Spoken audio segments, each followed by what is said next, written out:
Hello, everyone. I have today with me Scott Sauer. Hi, Scott. Say hi. Hello. And Scott is currently or has been my bartender for quite a few years now at Craft a Cocktail. And I thought that we would talk to him today a little bit about his experience as a bartender right now in the COVID-19 crisis and about a website, or not a website, but a Facebook page that he has called Coronavirus Ohio Workers. And Scott, I'll let you take it from there. Yeah, no worries. So, yeah, Ohio was one of the first states to respond to COVID-19 by shutting down all of the bars and restaurants to the public. I believe it was March. Oh, I don't remember the exact date. It was a Sunday, Uh, wasn't it? yeah, Sunday in early March. I want to say it was the 9th or the 15th.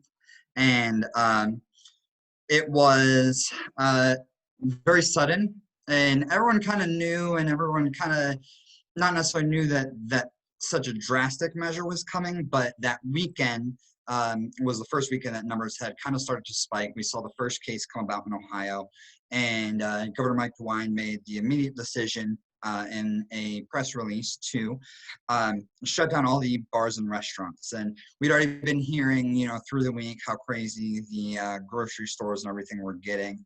And we started to see a little bit of a slow in business, not too much. We still had plenty of people in that Friday and Saturday, but a little bit slower than just slightly slower than normal. We just kind of chalked it up to the weather getting a little bit better.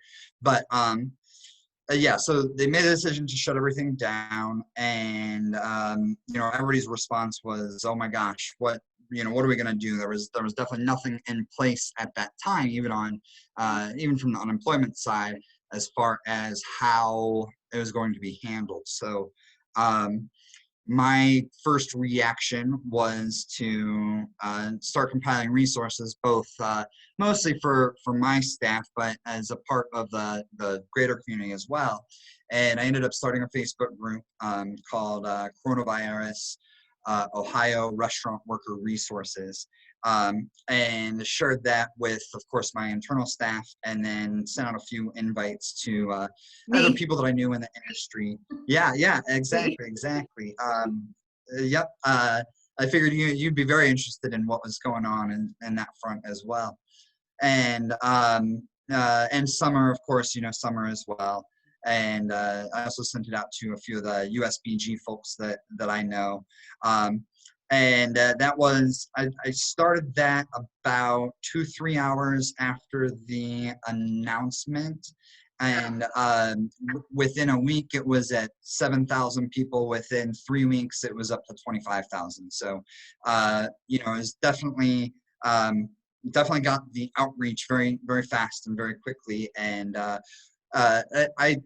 I believe it's helped quite a few people, which I'm very happy about. So It is. Well, it's an opportunity for me to. I appreciate you inviting me, because it's an opportunity for me to kind of see, what's going on out there and how people are being affected by the COVID-19 yeah, and out of absolutely. work, and mostly with the restaurants and server and wait staff and bus boys and everybody else involved in that industry, Exactly. all the way around. Right. And so Yeah, not just front of the house, but back of the house, and management and employers. Yeah. And employers. there's yeah, and there's pieces that aren't really talked about either, but distributors, sales reps,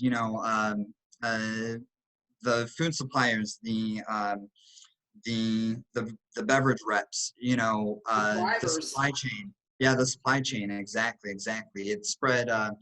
It was a big and tough decision to make, and don't get me wrong, I'm glad that they did, but obviously that left everybody with a lot to figure out. So And I quickly. kind of exactly and quickly. So I kind of set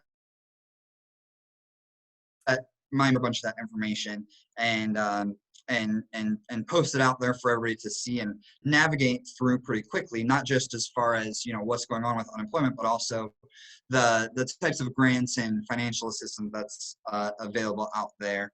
And then also just other things like what should employers know, what should employees know, what are some of the common Q&A. And then what's cool is it developed really quickly into, more of I decided early on to leave it as more of a public forum where people could post, just about anything, with minor moderation, of course.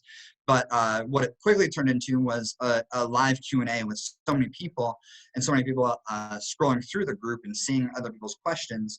You saw people asking the same question and then having it answered pretty quickly by 7 people that had read that post the day before, right? So, Right. you saw people sharing, tricks to get through to the unemployment via the phone, because their system was completely overloaded. You see questions as far as, okay, what does this code mean? And somebody else came across that and managed to get through the phone line. So they're actually getting their answers to their questions quicker through just the public nature of this group than they possibly could after trying to call unemployment office every hour for 2 weeks to no avail. So it's been nice, and I'm really happy that it's helped quite a few people. So yeah, it's been quite the journey. Definitely a journey, that's for sure. I mean, it feels like forever, but it's only been, what, 3 weeks, 4 weeks? How many weeks has Yeah, it been yeah. now? Yeah, I think we're ending week 4 right Or now. it feels like 2 months. Yeah, It feels like 8. it does. It feels like forever, but at the same time, it's going by a lot quicker than I probably thought it would too. But we were talking a little bit before, and there's definitely been no shortage of things to do, and not just for myself, but for everybody else as well. The financial struggle. You might be out of work, but your new job becomes, applying for all these grants and aid and trying to figure out your financial situation, calling all your debtors and bill collectors and landlord and utilities and asking them all to postpone payment while you wait for the system to catch up. Right. So all that keeps you very busy, if not more busy than before. Just trying to make sure that you're staying fed, really. How's your stress level? How are you doing? Oh, it's up there. I'll tell you, as a bartender and as an extrovert, most of my stress is actually coming from not having that interaction, from not necessarily being out and about and in front of people. But I'm also happy to not be putting people at risk either. I'm glad as tough and as much of a struggle as it's been. I will say I'm firmly happy with the decision because people aren't necessarily going to.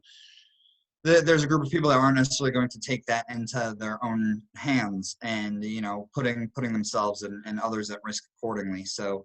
Right. There's a lot of talk about whether or not it was overreach, and maybe it was, but at the same time, it is helping to save lives. So, I'm grateful for that. Well, good. All right. Well, I appreciate you taking the time today to tell us about, how you're doing and telling us about your COVID Facebook page and posting. Yeah, And I absolutely. do appreciate being able to see the stories. Is there a story that you would like to talk about maybe? Is there a story that's particularly kind of got you? I think, and you and I talked about this a little bit before. The biggest unanswered question, and there have been minor addresses to it, but not a firm yes or no as to whether or not those that were making less than $269 will be eligible.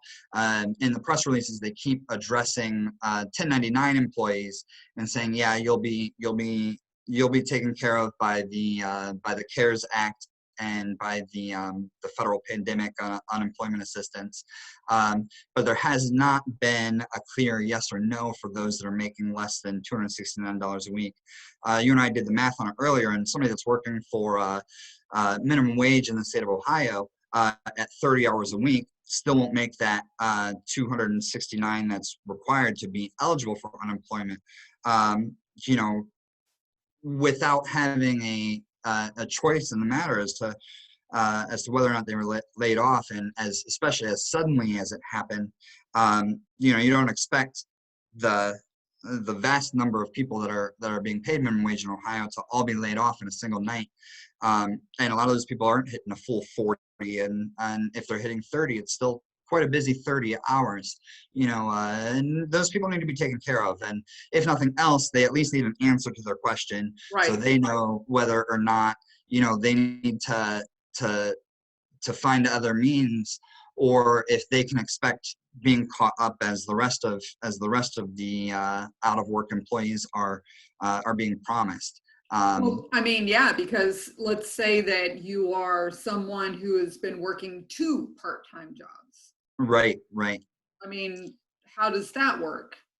Exactly. Is And that a what if one was shut down and the other one wasn't? And um, you know, they have some answers to that as far as what you'll be being paid and what you qualify for from an unemployment standpoint. But it's still a pretty significant loss of income, and those numbers, you know, we talked about, it has to be under 20% of your not of what you were making before, but of your unemployment benefit. It has to be under 20% of that, and that's in the tens of dollars, you know, not the hundreds of hundreds of dollars. dollars, right? Yeah, exactly.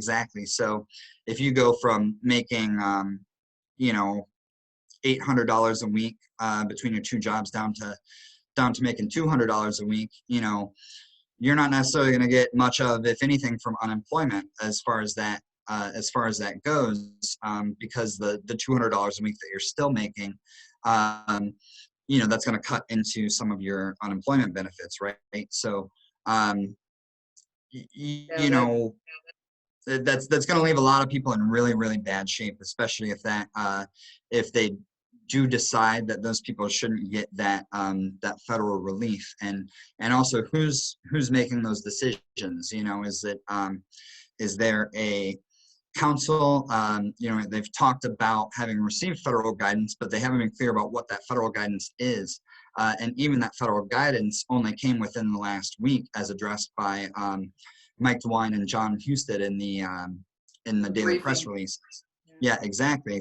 So all they've said is, okay, we received federal guidance. They didn't say what that federal guidance was, you Or know, how who's clear it eligible, is. who's not.